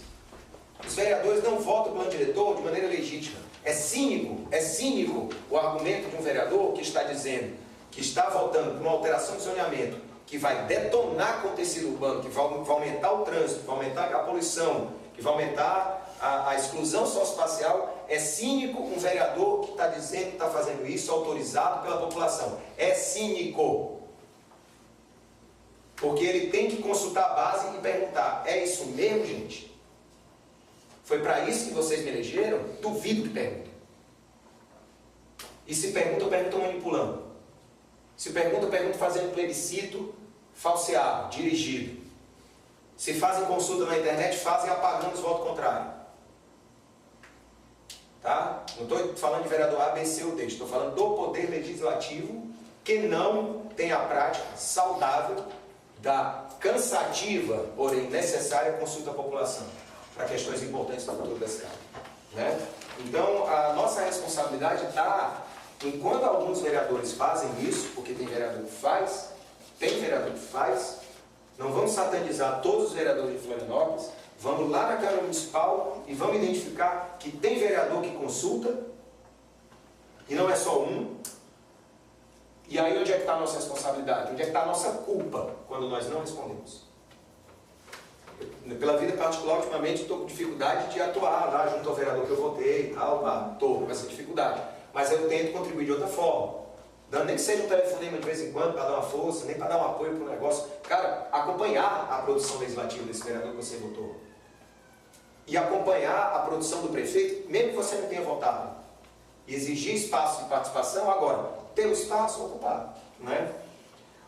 Um outro aspecto também, de nada adianta fazer direito à cidade, lutar pelo direito à cidade, se esse direito à cidade, como, né, não resulte em uma cidade que cumpre com suas funções sociais, de forma equitativa e acessível para todos e todas, com habitação, bem serviço e oportunidades urbanas, particularmente para mulheres, grupos marginalizados e pessoas com necessidades especiais. Né? Uma cidade, assentamento humano, com espaços e serviços públicos de qualidade, que promovam interações sociais. Então, assim, e participação política, expressões socioculturais de diversidade, coesão social. Então, assim, não é só eu quero ter uma creche para poder levar meu filho e eu poder ir trabalhar. É bem mais que isso. Eu quero ter um hospital perto de casa para ser mais perto Não, é discutir como é que está sendo o atendimento ali, entender como é que funciona a dinâmica do programa de saúde da família. Então, assim, que a cidade dê esses equipamentos para que dê condição de gestão disso também para nós, né? Uma cidade com economias diversas e inclusivas, que não seja refém de um modelo de economia e que promova interações sociais de participação política, expressões socioculturais que abraçam a diversidade. Aí tem uma parte aqui, aliás, desculpa, eu estava lendo no 7, né? Perdão, me perdi. O ponto 7, que fala em economia diversa e inclusiva, ela lembra da necessidade do trabalho que protege e garante os meios de subsistência seguros e ao trabalho decente para todos e todas os habitantes e dá espaço a outras economias. Um modelo não perde o outro. Né? Uma cidade, assentamento humano sustentável, com vínculos rural-urbano inclusivos que beneficiam as pessoas pobres, tanto das áreas rurais como as urbanas. Esse é o ponto 8, resumidamente. Né? Assim, gente, e uma cidade que não se periferize tanto, né? Não adianta querer trabalhar um direito à cidade que qualifique extremamente a periferia, mas que mantenha a periferia afastada do centro da cidade. Uma cidade que promova, portanto, toda a melhoria da condição de vida, mas vocês ficam ali, tá, gente? Pobre eu quero longe aqui de mim, classe média. Né? Ou seja, não há como se falar em direito à cidade com segregação socioespacial, com direito ao acesso. Se o tecido urbano não permite que as pessoas morem próximas às áreas centrais, então se investe em mobilidade urbana, humana, ampla, democrática e acessível. Né? E outra coisa, combate à segregação socioespacial, menos mal que essa tragédia de São Paulo, dia 1º de maio, está jogando luz numa questão. É fundamental a gente voltar a discutir a habitação nas regiões centrais da cidade. É fundamental que a gente discuta a ocupação dos espaços ociosos, dos imóveis abandonados. É fundamental que a gente, muito embora um gestor chegue e diga é muito mais caro reformar um prédio, abandonado no centro da cidade, do que construir um conjunto habitacional inteiro na periferia. Sai mais barato. Sai mais barato construir, sai mais barato fazer. Mas o ganho para a municipalidade, para a cidade, para irrigar o tecido urbano, é infinitamente maior. E que seja mais caro. Eu, contribuinte, estou pagando imposto e estou querendo que meu dinheiro seja usado nessa empreitada mais cara, que é revitalizar um prédio no centro, do que fazer um conjunto na periferia. Porque O objeto. O objeto. O objeto, O objeto. É uma coisa. O ganho é enorme. Agora o cara vai dizer o quê? Mobilidade, você não vai. É a mesma coisa dizer assim, olha, não vamos passar a estrada por cima da Restinga, que sai mais barato que duplicar, porque as desapropriações saem muito caro dessas casas. Alargar seria a solução, mas desapropriar seria muito caro para demolir as edificações lindeiras e a rodovia. O cara pode dizer, que seja mais caro então, gente. Que seja mais caro, mas é um investimento que eu, contribuinte, quero que se faça. É minha soberania enquanto contribuinte. Eu quero pagar caro, ponto final. Agora, porque eu sei que tem um ganho. Eu sei que tem um ganho. A população sabe que tem um ganho. Né? Então, assim, está na hora.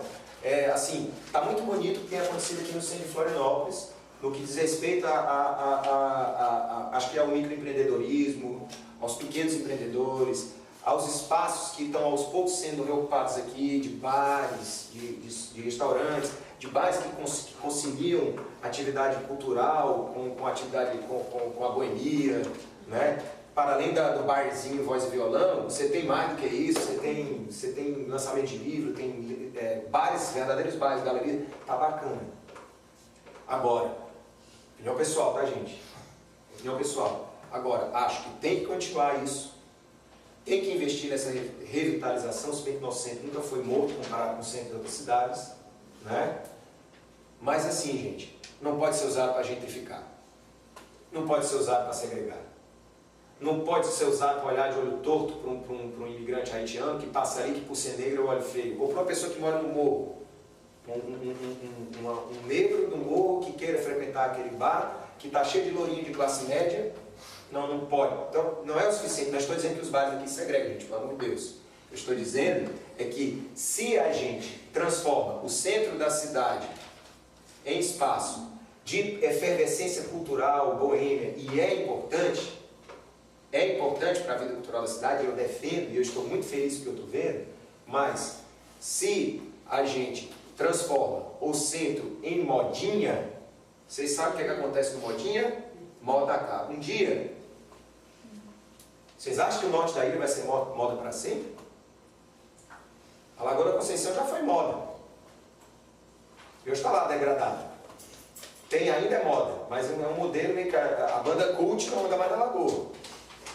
Né?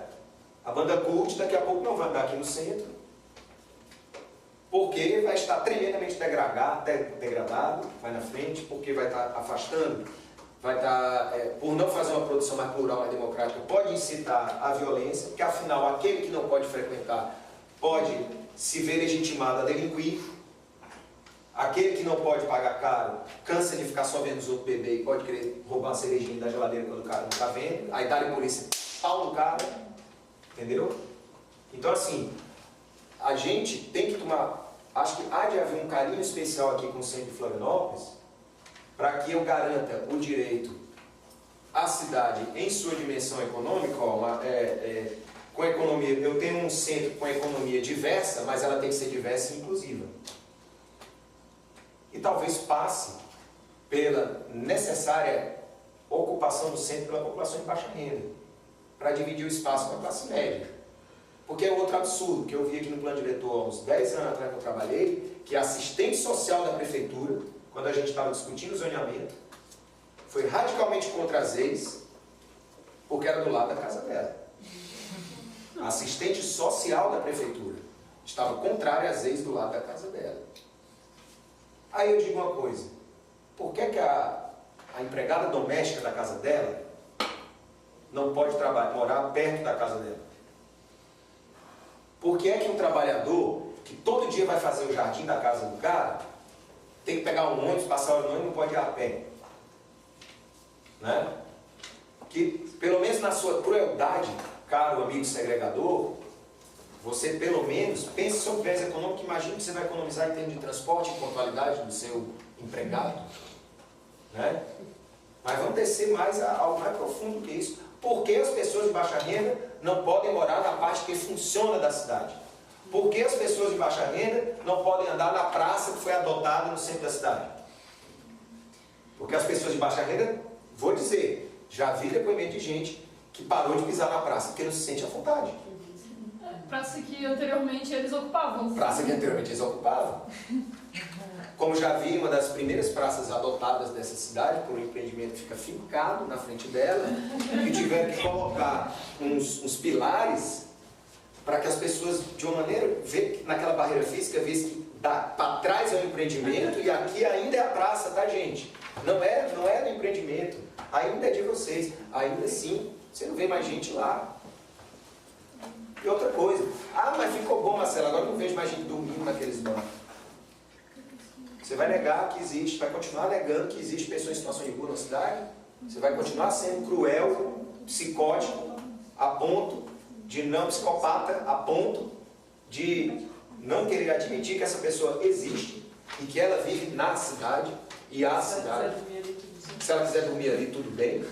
Porque quando você vai, eu nunca fui a Paris, mas talvez se você for a Paris e ver um cara deitado, olha que lúdico, olha que lindo, olha que boêmio, cara. Mas aqui não, vagabundo, preto, pobre, sem vergonha, tá aí, bandido, vai me roubar, sai meu filho de perto. É isso que se faz.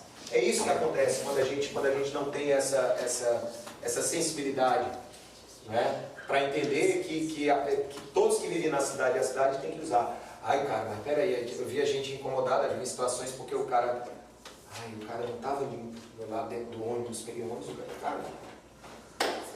Então, agora eu vou jogar o cara para fora do ônibus por causa disso. Olha, em Paris as pessoas não estão limpas.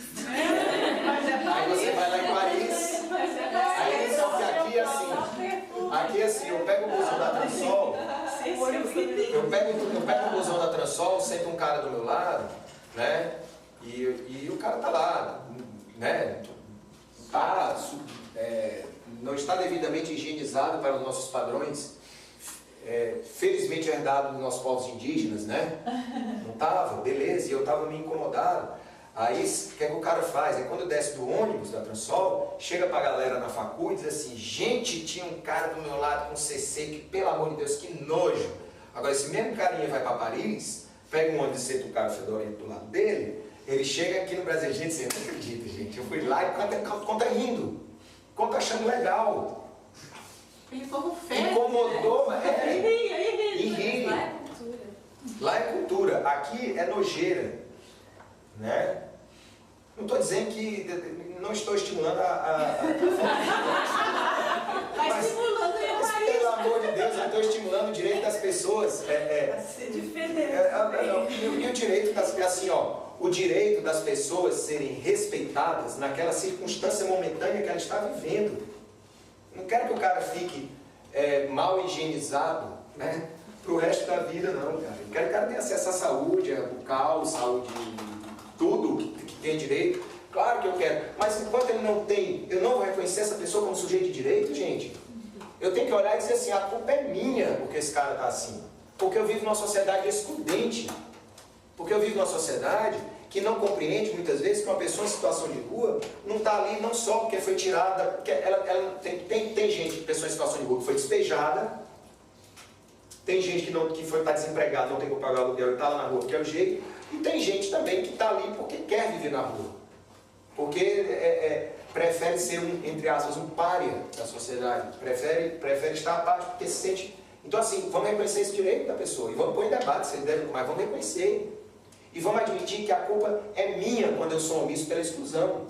Que a culpa é minha quando a gente não entende que a pessoa que está ali numa situação de indigência no meio da rua e, portanto, me incomodando esteticamente, ou enfim, aquilo ali está acontecendo porque nós país, né? Nós sociedade, nós não nos preocupamos como deveríamos nos preocupar com isso.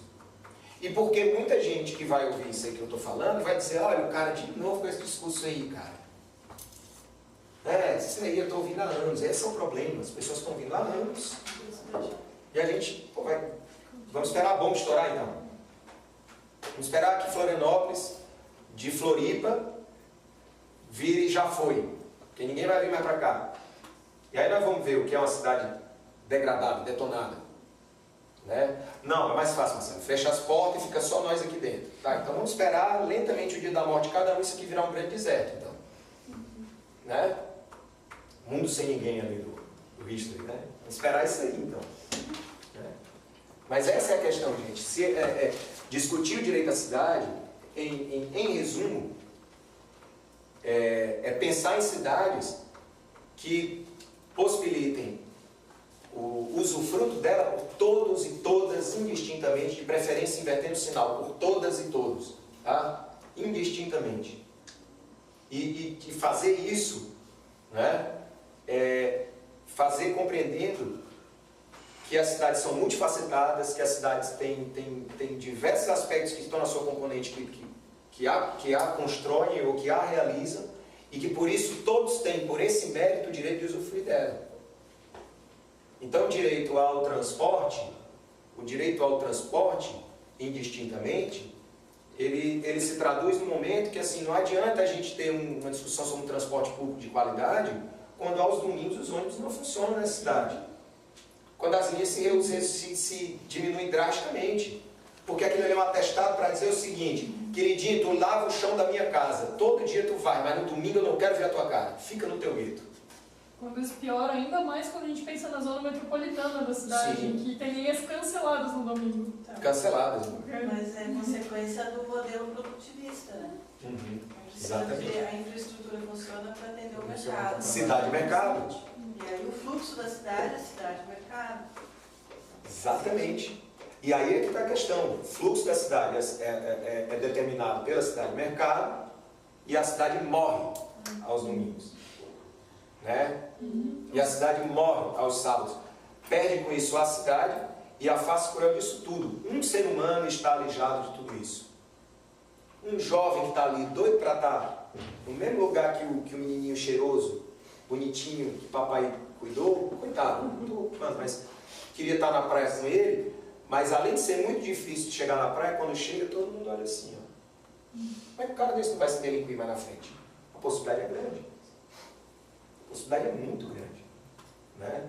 Então, não dá para a gente imaginar e discutir direito à cidade se a gente não, no caso específico aqui de Florianópolis, se a gente não põe em xeque esse modelo segregador que nós temos. Que todas as cidades brasileiras têm. Tem, só que aqui às vezes parece que, porque assim, existe uma ideia, um glamour de Floripa que quer transformar isso aqui numa Mônaco, gente. Né? Que quer transformar isso aqui num espaço onde o meu filho talvez não tenha condição de, que nasceu aqui já, né? Mas não tenha condição de morar na cidade onde ele nasceu, porque a cidade está muito cara. Né? Que esteja privilegiando empreendimentos, né? Em prejuízo da necessidade de espaços públicos que a gente tem aqui. Ou a luta pela ponta do coral não é isso? Aquela coisa que a gente falou ali. Quer dizer, nós estamos condenados a ir só para a praia, gente. Nós só para beach club, pagando. Nós estamos condenados a isso. Quantos parques tem em Florianópolis? Hoje. Atende a demanda da população? Né? E além de tudo, quantos parques com equipamentos e quantos parques franqueadas, aí não é o poder público, é na nossa visão das coisas. Quantos parques qualquer pessoa da região metropolitana se sente à vontade? Ou consegue acessar também. Consegue acessar e quando consegue é bem-vindo. Porque no domingo não tem ônibus. Não tem ônibus no domingo, não tem. E, aliás, gente, a gente está falando do domingo, mas pelo menos a linha do meu bairro, ela morre ali no início da tarde do sábado. Né? Então, assim, não adianta a gente estar aqui teorizando sobre o direito à cidade, não adianta a gente estar aqui lutando por plano de diretores participativos, quando desse contrato social que resulta, que o plano diretor é um resultado, é um produto, né? Quando ele não toca a fundo numa questão muito simples. O problema não está na altura dos prédios apenas. O problema não está na infraestrutura que está acabando ambientalmente e tal, porque a preocupação aí vai ser a preocupação de 95% da população, suponho, para a arrasadora maioria. mas talvez eu inverta o sinal quando eu fizer a seguinte pergunta para o meu vizinho: a sua empregada doméstica pode morar do lado da sua casa? Talvez inverta. E aí nós não estamos falando de direito da cidade, não, cara. Está capenga, está faltando um elemento. A sua cidade é tolerante para com a diversidade de gênero? Ou a gente, ou se toda essa juventude, movimento LGBT, né, enquanto estiver condenado a viver em guetos, em lugares específicos, pontos de encontro da galera, se está indo para o ponto de encontro porque lá é agradável, bacana. Mas se está indo para lá porque é o lugar onde podem se proteger da violência institucional e privada que sofrem, está errado. E mais, né? Numa cidade que usa o discurso. Que usa o discurso. Aceitadora, mas só usa isso para pegar o nosso pink money e para lucrar em cima disso. Exatamente. A gente precisa de saúde, de segurança, não. E detalhe, o discurso da cidade para o público LGBT, né, é um público, é um discurso alinhado com o da cidade de mercado também.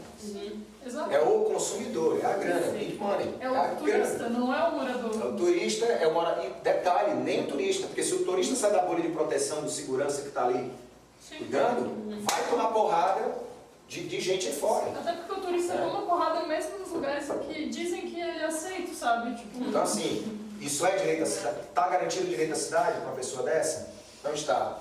Como não está garantido o direito à cidade, é a pessoa em situação de rua. Né? Quando a gente acha que criar um abrigo só para o cara lá e dar uma passagem expulsa, eu estou fazendo política pública decente. Né? Quando não está também, não está assegurado o direito à cidade, quando eu tenho que ficar 4 horas para chegar no trabalho, de ida e volta, entre viagem de ida e volta. Quando o movimento pendular aqui de Florianópolis, Ilha Continente, é cruel, crudelíssimo. Quando o transporte público não favorece o lazer. Quando eu falo, o transporte público não favorece o lazer. Porque como é que tu vai, né, favorecendo o transporte em segurança? Daí tá, né, todo mundo já sabe que não é para dirigir bêbado. Ah, não, mas tem o Uber. Ah, não, por que não tem ônibus? Por que não tem ônibus no fim de semana, no turno? Tem, mas tá 3, assim, e muitos passados, não atendem todos os bairros, é muito difícil favorecer o lazer. Garantir o direito à cidade nesse âmbito é romper com o paradigma rodoviarista, assim, do automóvel, onde o automóvel é o protagonista de tudo, né? E nem todo mundo tem acesso ao carro, né? Então não há de se falar que não está democratizado porque aumentou a quantidade de veículos. E assim, até nascer meu filho, no reino da mobilidade eu era pedestre, assumido. Pedestre. Não é ciclista, nem pedestre. Eu queria ser pedestre. Eu morei, foram 15 anos como pedestre nessa cidade. Não querendo comprar carro mesmo, porque não era uma ferramenta útil para mim e não queria, eu queria ser pedestre. E a mim foi negado o direito à cidade várias vezes em situação como essa. Porque eu tinha que regular a hora que eu ia voltar para casa. Né? Ou eu tinha que ser assegurado o direito ao trabalho, com o direito à cidade para eu ganhar uma grana para poder bancar táxi na madrugada. Né? Então, quer dizer, essas componentes, assim, não há como falar em direito à cidade se a gente não discute as políticas públicas intrínsecas à política urbana que segregam. Né? Não tem como falar em direito à cidade pleno quando eu não reconheço o direito à moradia no plano diretor. Né? Quando não tem estratégias efetivas assim no planejamento urbano da cidade para a questão do saneamento. Não tem como falar em direito à cidade quando eu privilegio a construção civil num determinado bairro que não tem infraestrutura de esgoto, né? E que agora chega o verão, está lá horrível. E aí eu vou dar o nome, Itacorubi. Não tem como falar em direito à cidade em que assegura o direito de construir Itacorubi, mas não pensa na qualidade de vida das pessoas lá, pelo sombreamento, pelo tráfego que está, pelo trânsito, pela poluição. Falar em direito à cidade com uma prefeitura que planeja se mover para o norte da ilha só para aumentar a especulação imobiliária, sabe? Sair do centro, que é o único lugar acessível. Todo mundo consegue, né? Então, essa é a questão. A própria institucionalidade ela é indutor disso. Ela é indutora disso. Né? A gente aí, gente, assim, para finalizar, né, não se resolve a questão com receita de bolo, o próprio textinho aqui diz, né, que como implementar esse direito da cidade. Né? A gente viu a questão de conhecer as leis e ocupar os espaços, etc., mudar de concepção, mas a gente entende que para você implementar, não existe uma receita de bolo, não existe, se existisse está bem mais fácil, mas na verdade é a gente olhar para a nossa realidade, é a gente assumir a nossa experiência, é a gente interpretar a nossa experiência e reinterpretar em muitos casos, talvez em todos os casos, né? Reinterpretar, afirmar, negar para afirmar, entendeu? Trabalhar, aí assim, não tem uma forma de atuar, mas existem espaços institucionais que podem ser organizados, que nós, enquanto profissionais, aí entre os profissionais da arquitetura e do urbanismo, os profissionais do urbanismo tem que estar antenado para isso. Tem que ter a sensibilidade na hora do teu traço, ali do teu desenho, estar pensando, cara, eu estou gerando distorção, eu estou gerando segregação. Não estou dizendo que você não tem que empreender para classe A, não. Só estou dizendo que na hora que você, toda vez que estiver pensando, empreendendo para a classe A, projetando para a classe A, lembre-se que não é só ela que existe na cidade. Essa percepção, ela é fundamental, assim, para suplantar o estado de coisa que a gente vive. E assim, para finalizar, existem espaços que estão se organizando hoje para discutir a questão urbana e o direito à cidade, mais uma vez, tendo em vista que a experiência dos planos diretores não foram suficientes nesse país para a gente pôr em prática as questões relativas ao direito à cidade e lutar por ele, né? E aí vários movimentos têm se organizado, vários grupos de discussão e movimentos inclusive de abrangência nacional, né? Um deles, que nós aqui estamos, né, acompanhando, né, o surgimento aqui em Santa Catarina, que é o BR Cidades. BR Cidades é um movimento multissetorial, uma plataforma que saiu no contexto, é importante que se dê, saiu no contexto da Frente Brasil Popular, da coalizão de movimentos de esquerda contra o impeachment, etc., mas para dizer assim, tá todo mundo detonando o golpe, dizendo que está tudo errado e tal, mas considerando o inverno longo que nós vamos atravessar, um dia a gente vai sair dele, porque a gente vai ter proposta. Então assim, o BR Cidades ele tentou se articular para a questão urbana, né? E ele tem um manifesto muito interessante que aborda justamente essas questões da segregação socioespacial, né? A questão mostra que se por um lado houve avanços assim, fundamentais na legislação e na política urbana do Brasil, ações governamentais inclusive, não foram suficientes e cometeram muitos erros e que isso ainda está em debate, que existem questões que ainda estão em xeque, que a gente precisa amadurecer nesse país e a gente tem que fazer isso de forma organizada. Né? Até para poder ocupar os espaços institucionais, a gente não pode ir lá feito loucos, né? Então assim, essa plataforma, esse grupo, né? Aliás, esse coletivo, esses núcleos que estão pipocando no país, Santa Catarina hoje tem um, né? Tem o núcleo BR Cidade de Santa Catarina, que por coincidência hoje está tendo um evento, né? Do BR Cidades às 18, começou lá às 18h30 na UFSC, né? Surgiu uma preocupação pessoal até, disse, pô, eu ia estar aqui perdendo lá, mas é que tá. Que bom que está tendo aqui, está tendo lá. Não teve perda nenhuma. Nós aqui que acompanhamos BR Cidades, não estávamos lá no BR Cidades, não teve perda nenhuma, pelo contrário, acho que é isso que o BR Cidades quer.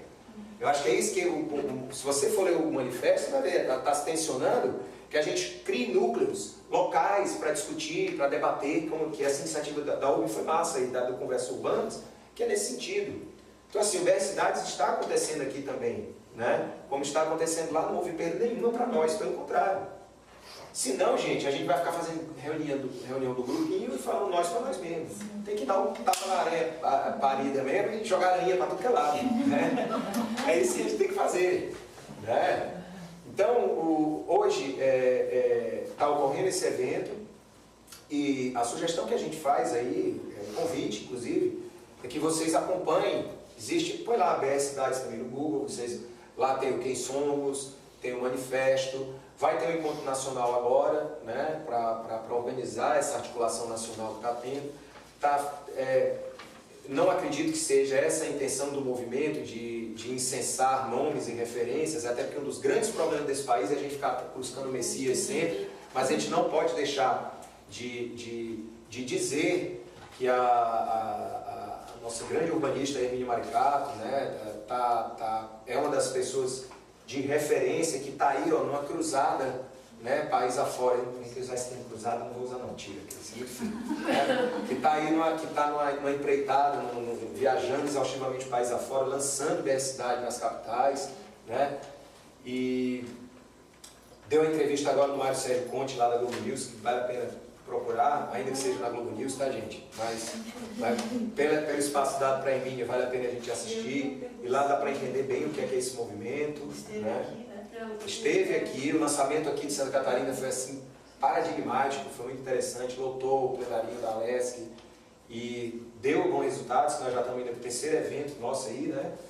E assim, a esperança é que não só essa frente, diversidade surja, outros surjam também. Existem outras frentes políticas no país que estão trabalhando também nessa luta pela retomada da democracia e que é importante que também pegue a questão urbana de maneira mais efetiva como o Diversidades pegou, né? Mas, para concluir, se tiver essas frentes, gente, vamos ter olho todos e vamos apoiar todas, desde que a gente esteja lutando por cidades inclusivas e lutando pelo direito da cidade. Eu acho que é importante revisitar todo o processo que fez a gente estar hoje onde a gente está e ter essa legislação, por exemplo. Incrível, respeitada no mundo inteiro, que já vem lá de trás, também numa cruzada, como tem sido hoje, nessa retomada, digamos assim, pela reforma urbana, pelo direito à cidade.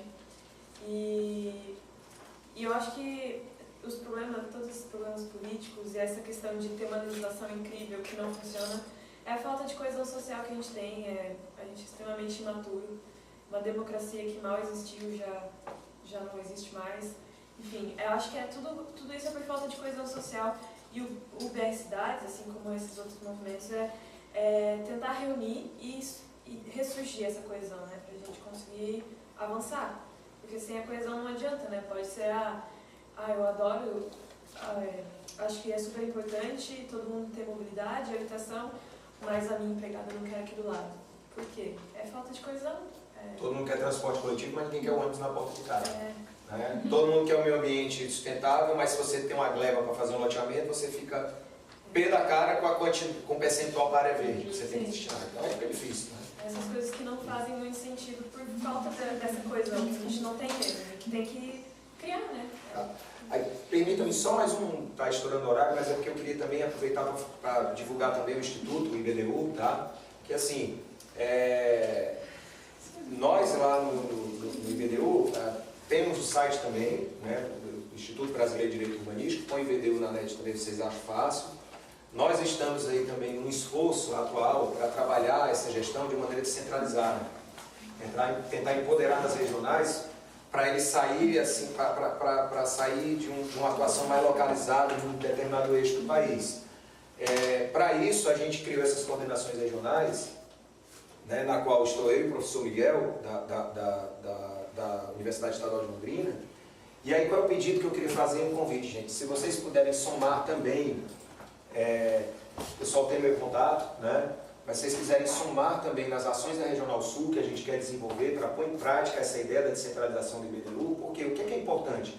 Sem o debate com os arquitetos urbanistas e outros profissionais da área, a construção do direito urbanístico brasileiro talvez ela esteja fadada à estagnação, né?